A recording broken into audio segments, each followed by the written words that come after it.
Hello everyone, welcome back to a new tutorial video on how to delete Udemy account permanently. Before starting this video, please make sure to subscribe and do press the notification bell icon to get updated. So let's get this video started. First of all, you need to open Udemy application, then get logged into your account. After you get logged into your account, you need to tap an account section on bottom right corner.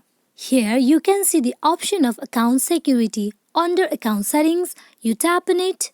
Under account security, there are many options. At last, you can see the option of close account. Tap on it.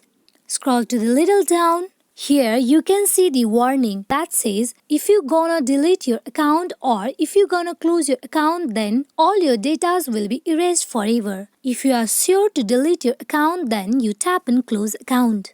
For you to close your Udemy account, you need to provide password first, so go for it. After you are done, you tap on close account. As you can see, my account has been closed. This is how you can close your Udemy account permanently. Hope this video is fruitful for you all on how to delete Udemy account permanently. Thank you.